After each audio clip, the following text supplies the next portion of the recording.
আজকে আমরা মনে করি আমাদের সঙ্গে যারা আছেন, যারা এক সময় অনেকে সমালোচনা করেছেন, আমরা মনে করি আজকে অনেক হিন্দু ভাই এখানে আসছেন, তারা আমরা মনে করি তারা আমাদের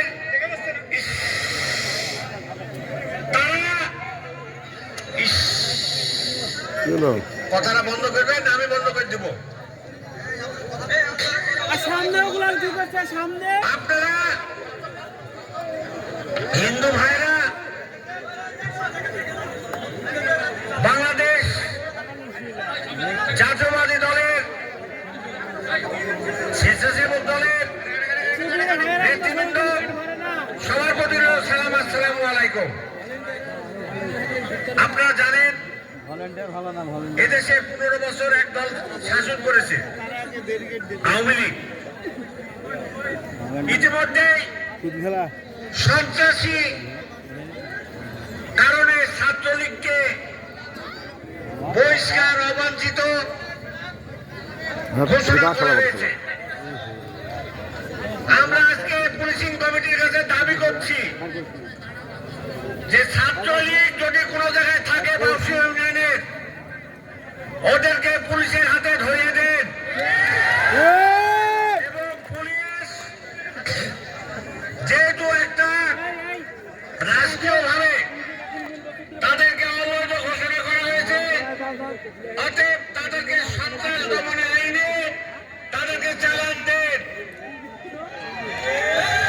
আওয়ামী লীগ বাংলাদেশের মাটিতে আর কোনোদিন থাকবে না, কারণ শেখ হাসিনা এদেশ থেকে পালিয়ে গিয়েছে। শেখ হাসিনা যখন নাই, আওয়ামী লীগের রাজনীতি করার কোনো অধিকার নাই। আমরা মনে করি আওয়ামী লীগ আগামী দিন কোনো কাজে, কোন সংগঠনে বা বিএনপি যারা আওয়ামী লীগকে নিয়ে বিএনপি করার স্বপ্ন চিন্তা করছেন, তারেক রহমান সাহেব ইতিমধ্যে ঘোষণা করেছে যে কোন অবৈধ সংগঠনের লোক, কোন আওয়ামী লীগের লোক বিএনপির দলে মিছিল মিটিং এ আসতে পারবে না। আওয়ামী লীগ বলে কোন শব্দ বাংলার মাটিতে আর থাকবে না।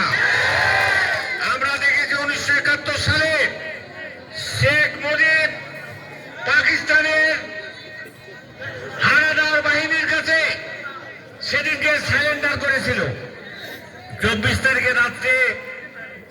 তাই সে পাকিস্তানে পালিয়ে গেছিল এবং পরবর্তীকালে দায়িত্ব আসে জিয়াউর রহমানের সাথে। এবং যারা পুরাতন মানুষ আছেন তারা জানেন জিয়াউর রহমান সেদিন স্বাধীনতা ঘোষণা করেছিলেন, আমি জিয়া বলছি দেশের স্বাধীনতা ঘোষণা করলাম। কোথায় আওয়ামী লীগ ছিল? আওয়ামী লীগের কোনো খুঁজে পাওয়া যায়নি। তাদেরকে কলকাতার বড় বড় হোটেলে পাওয়া গেছে। আওয়ামী লীগ কোন মুক্তিযোদ্ধা ছিল না। এদেশে কৃষক, শ্রমিক, জনতা মুক্তিযুদ্ধে অংশগ্রহণ করেছে, সাংবাদিক ভাইরা মুক্তিযুদ্ধ আন্দোলন করেছে, নিরীহ মানুষ মুক্তিযুদ্ধ আন্দোলন করেছে। কিন্তু আজকে লক্ষ লক্ষ ভাতা মুক্তিযোদ্ধাদেরকে দেওয়া হয়, অবৈধ ভাতা। তারা কোনোদিন দেশে যুদ্ধ বা স্বাধীনতার সংগ্রামে তাদের কোনো অবদান ছিল না। শেখ মুজিব এবং শেখ মুজিবের মেয়ে শেখ হাসিনাকে জিয়াউর রহমান সাহেব এদেশে নিয়ে এসেছিল এবং রাজনীতি করার জন্য। তাছাড়া শেখ হাসিনা পালিয়ে গিয়েছিল এদেশ থেকে, জিয়াউর রহমান সাহেব শেখ হাসিনাকে দেশে আনিছিল এবং গণতন্ত্র প্রতিষ্ঠান করার জন্য তাকে রাজনীতির সুযোগ করে দিয়েছিল। শুধু তাই না, যারা বাম সংগঠনের নেতা ছিলেন, তো যারা নিষিদ্ধ সংগঠনের নেতা ছিলেন, তাদেরকেও কিন্তু সেদিনকে মুক্ত করে দিয়েছিল এই জিয়াউর রহমান সাহেব। ওই জঙ্গল থেকে রাজপথে এনে রাজনীতি করার সুযোগ দিয়েছিলেন জিয়াউর রহমান সাহেব। বন্ধুরা, আমরা এদেশে গণতন্ত্রকে প্রতিষ্ঠা করেছে জিয়াউর রহমান সাহেব, আর শেখ মুজিব এদেশের বাকশাল কায়েম করে গণতন্ত্রকে হত্যা করেছিল। এই হলো আওয়ামী লীগের অতীত।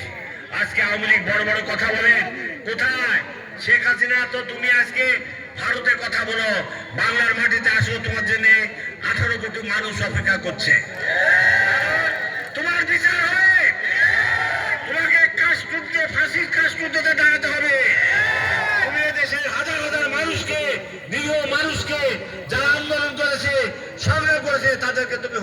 শহীদ করেছে।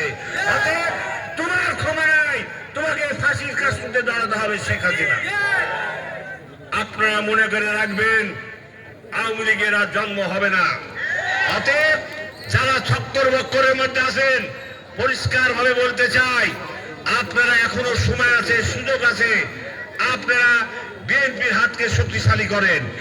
বিএনপি বাংলাদেশের প্রতিষ্ঠা লগ্ন থেকে আছে, থাকবে, এবং কোনোদিনই কোনো সময় কোনো অবস্থাতেই বিএনপি দেশ থেকে পালিয়ে যায়নি। এত বিপদ আছে, এত ঢুকিয়ে এসেছিল খালেদা জিয়াকে, আপনার এই দেশ থেকে খালেদা জিয়াকে বিতাড়িত করার জন্য চেষ্টা করেছিল। খালেদা জিয়া সেদিনকে বলেছিল, আমার 50 লক্ষ নেতা কর্মী, আমার এই 12 কোটি মানুষকে রেখে আমি কোথাও যাব না। আমার মৃত্যু যদি হয় বাংলার মাটিতে হবে, আমার মানুষের কাছে আমি এখান থেকে যাব না, এটাই খালেদা জিয়ার কথা ছিল। হায়রে আওয়ামী লীগ, কোথায় সে আওয়ামী লীগ? বড় বড় কথা বলে, রাতের অন্ধকারে দিনে বেলায় সে পালিয়ে চলে গেল দুপুরে 12:45। এই বলে হাতে আর কথা। আরেকটা নেতা আমাদের তারেক রহমান সাহেব, আপনাদের মনে আছে, যিনি বারবার এই দেশের নেতৃত্ব দিয়েছেন। এই 15 বছর তিনি এক দফার আন্দোলন শুরু করেছিলেন। তিনি সর্বপ্রথম বলেছিলেন, আমার এক দফা শেখ হাসিনার পদত্যাগ চাই, এছাড়া কোনো আপোষ আমি করব না।